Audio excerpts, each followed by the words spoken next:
Hello everyone, आपका बहुत बहुत स्वागत है। आज हम कई दिनों के बाद वीडियो अपलोड कर रहे हैं।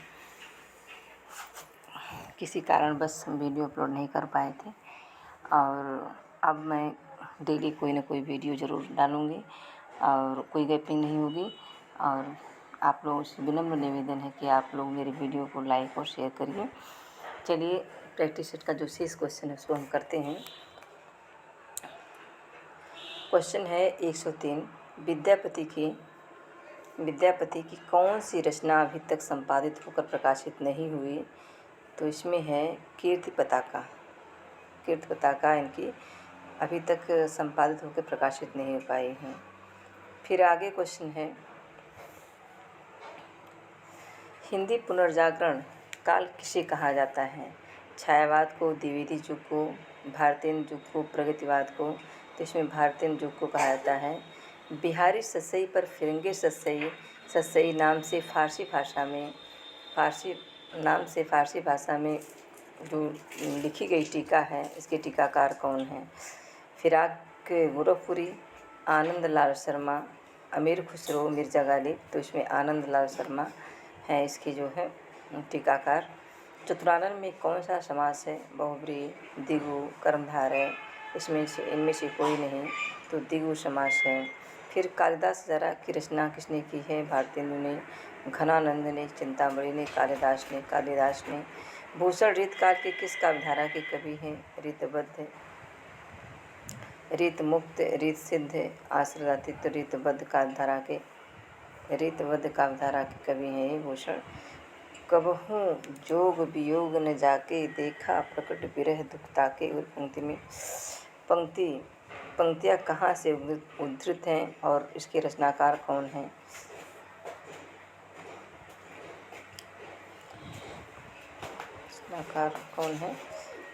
उनको गीतावली और तुलसीदास सूरसागर और सूरदास पद्मावत और जायसी रामचरितमानस और तुलसीदास से। तो इसमें जो है रामचरितमानस और तुलसीदास की प्रमुख रचना कौन सी है? रामायण, रामचरितमानस, कीर्तनावली और राम रासो। तो रामचरितमानस तुलसीदास की प्रमुख रचना है।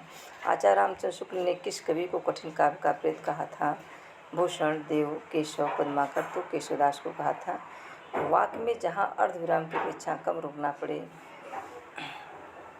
वहाँ प्रयुक्त होता है पूर्ण विराम, अल्प विराम, अर्धविराम, ये सभी। तो वहाँ अल्प विराम प्रयुक्त होता है। इनमें से कौन से कवि संत कवि नहीं हैं? कबीरदास, रैदास, गुरु नानक, तुलसीदास? तो तुलसीदास नहीं है। इनमें से सूफी काव्यधारा का कवि कौन सा नहीं है? मुल्ला दाऊद जायसी, नाभादास कुतुबन जो है, तो इसमें जो है नाभादास नहीं है। फिर आगे क्वेश्चन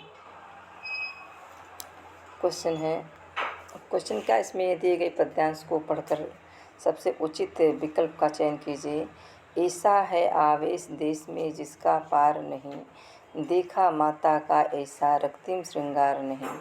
कंठ कंठ में गान उमड़ते माँ के वंदन के, कंठ कंठ में गान उमड़ते माँ के अर्चन के।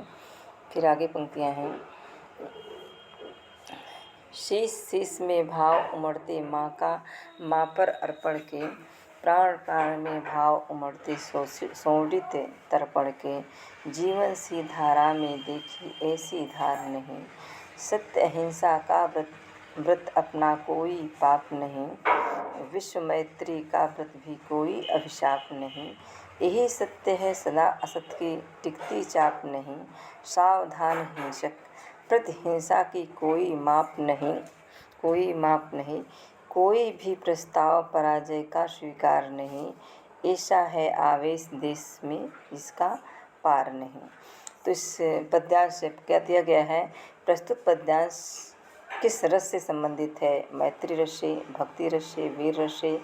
तो इसमें से कोई नहीं। तो इसमें जो है वीर रस का जो है से संबंधित ये पद्यांश है। वीर रस से पद्यांश में माता प्रतीक है, देवी की, विश्व मैत्री की, सत्य अहिंसा के राष्ट्र की, तो ये राष्ट्र की प्रतीक है। शोणित तर्पण का अर्थ क्या है? खून बहाकर आक्रमणकारी पितरों का श्राद्ध करना। फिर शत्रु का शोषण करना, दुखी होकर श्राद्ध करना, वीर सपूतों का रक्त बलिदान करना, तो इसमें ऑप्शन बी सही है, शत्रु का शोषण करना। रक्तिम श्रृंगार का अर्थ क्या है? वीर सपूतों का रक्त बलिदान करना, रक्त बहाना, शत्रु का खून बहाना, उपयुक्त में से कोई नहीं, तो इसमें ऑप्शन ए सही है, वीर सपूतों का रक्त बलिदान करना। फिर आगे क्वेश्चन है, कवि के मतानुसार असत्य है। कवि के मतानुसार असत्य क्या है?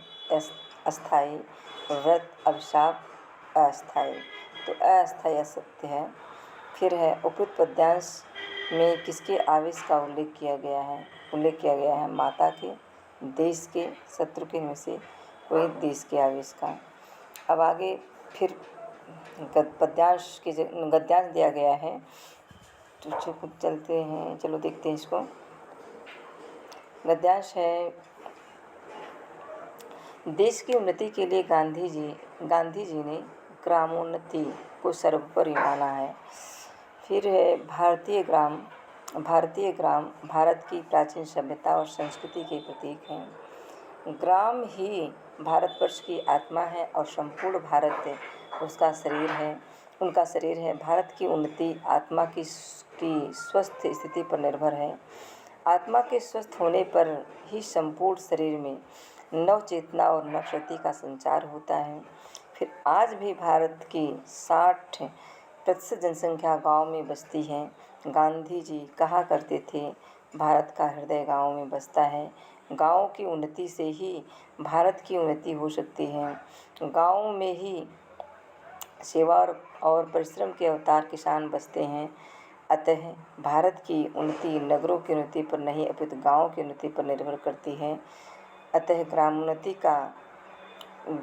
का कार्य देशोन्नति का कार्य है। महाकवि विश्वामित्रानंदन पंत ने भारत माता ग्रामवासिनी नामक कविता में ठीक ही कहा है कि भारतवर्ष का वास्तविक स्वरूप गाँव में है।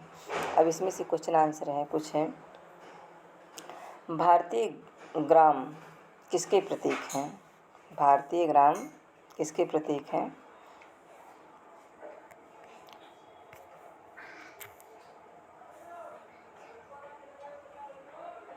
भारतीय ग्राम किसके प्रतीक हैं? तो यूरोप की प्राचीन सभ्यता के,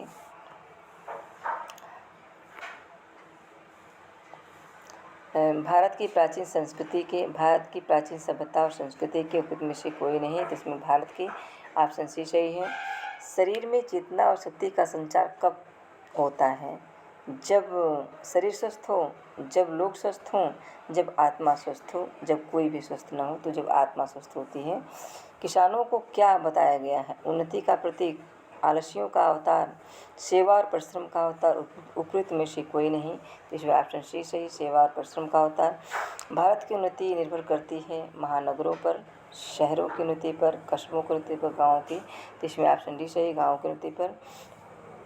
ग्रामोन्नति शब्द बना है ग्रामोधन्नति से, ग्रामोन्नधंति से और ग्रामधनोन्नति से, तो ऑप्शन डी सही है इसका ऑप्शन डी सही है।